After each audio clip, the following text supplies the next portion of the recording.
পিঠে নে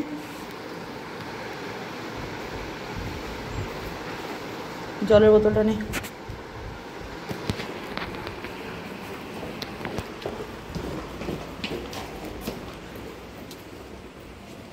টাটা।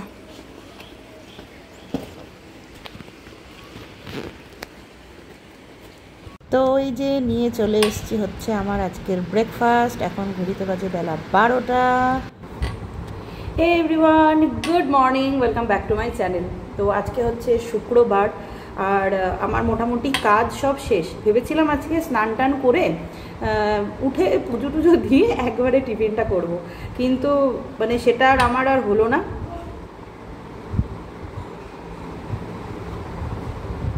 এত খিদে পেয়ে গেছে আর ইদানিং না মানে আমার খাওয়ার প্রতি কন্ট্রোল আমি করতেই পারছি না। কি হয়েছে কি জানি, মানে ওই যে বললাম যে ভেবেছিলাম স্নান করে উঠে খাবো, কিন্তু আর হলো না। সেই বাধ্যতামূলক এখনই করে ফেলতে হলো। রান্না শেষেই আমি একটুখানি স্যুপ বানালাম, আর চাউমিন দিয়ে স্যুপটা খেতে কিন্তু আমার বেশ ভালো লাগে।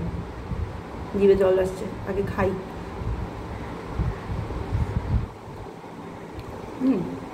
জেনারেলি স্যুপ সবাই কিন্তু মোটামুটি শীতকালেই খায়, আর আমি এক পাগলের ছাতা। আমি স্যুপ 12 মাসই খাই। বিশেষ করে নরের এই টমেটো স্যুপ, তারপরে হট অ্যান্ড গার্লিক একটা স্যুপ আছে, এই স্যুপগুলো টেস্টের জন্য আমি খাই, ঠিক আছে? মানে কোনো উপকারিতা নেই আমি যেরকমভাবে বানিয়ে খাই, কিন্তু আমার এত ভালো লাগে ওগুলো ওরকমভাবে বানিয়ে খেতে। তো টোটালটাই আমি টেস্টের জন্য খাই, এই হচ্ছে ব্যাপার। আর চাউমিন দিয়ে স্যুপ খেতে আমার মারাত্মক লাগে, মারাত্মক, মানে এই স্বাদের ভাগ হবে না এরকম একটা ব্যাপার। কেমন গরম বাইরে আজকে? মোটামুটি। আমি অলিকে আনতে গিয়ে ঝাঁঝরা হয়ে গেছি। কিছু বলবি? খেতে দিই, চল তুই খেয়ে নে। চ চ চ চ চ ঠিক আছে, আরেকটা এনে দেবো, যা আরেকটা এনে দেবো, যা চ চ চল খেতে দিই, অনেক বেলা হয়ে গেছে। এই মুখে বেলুন দেয় না। কি খাবো না? কেন খাবি না? কেন খাবি না? কেন? তাল মিছরি ভিজিয়ে রাখি সকালবেলাতে মিস্টার দাস আর অলি রানীকে। এই রোদ থেকে এলে পারে আমি ওটা প্রতিদিনই ওকে দেয়া করাই। মিছরিও দিই, কখনো কখনো তাল মিছরিটাই বেশি দিই। গ্লুকন্ডিটা এই বছরটা আমি অ্যাভয়েডই করছি, কারণ গ্লুকন্ডির থেকে তাল মিছরিটা শরীরটা ঠান্ডা রাখে আর বেশ ভালো শরীরের পক্ষে।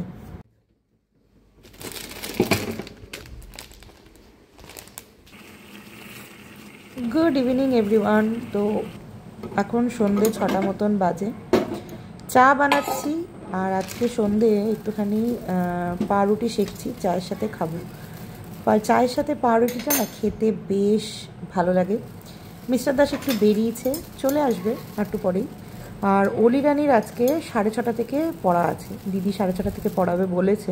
অলি রানী দুধ খাবে না বললো, ও বললো আজকে ছানা খাবে, তো ওর জন্য ছানা বানালাম, আর আমার জন্য চা আর ব্রেড রেডি করলাম। মিস্টার দাস আসুক, তারপরে ওকে চা দেবো। তাহলে চলুন আপাতত সেবা নেওয়া যাক। ঘরের মধ্যে এত গরম লাগছে যে টেকা দায় পড়ে গেছে। ওই জন্য মিস্টার দাসকে বললাম যে চলো একটু বাইরে থেকে গাড়ির হাওয়া খেয়ে আসা যাক। অলি রানী পড়তে গেছে, অন্যদিন অলি বাড়িতে থাকলে পরে ওকে পড়াতে হয়, আর আজকে না রাতের রান্নাটাও আমি করে রেখেছিলাম।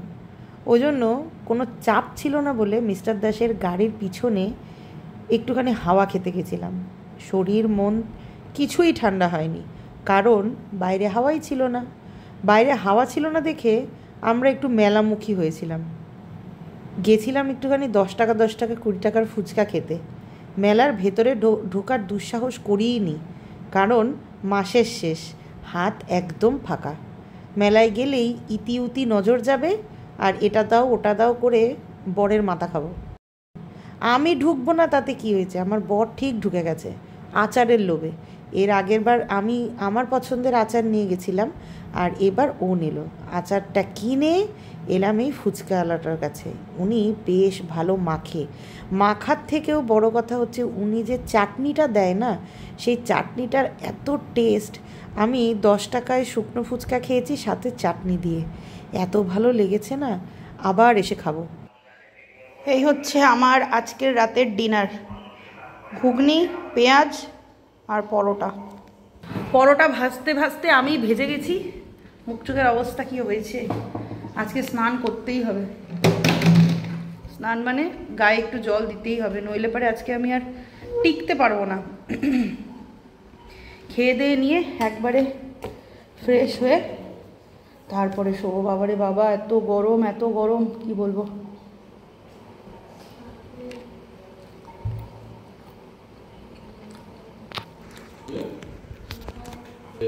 আর ওই যে মিস্টার দাস আর মিস্টার দাসের কন্যা, ওই ঘরে ওরা নিচে বসার পাবলিক।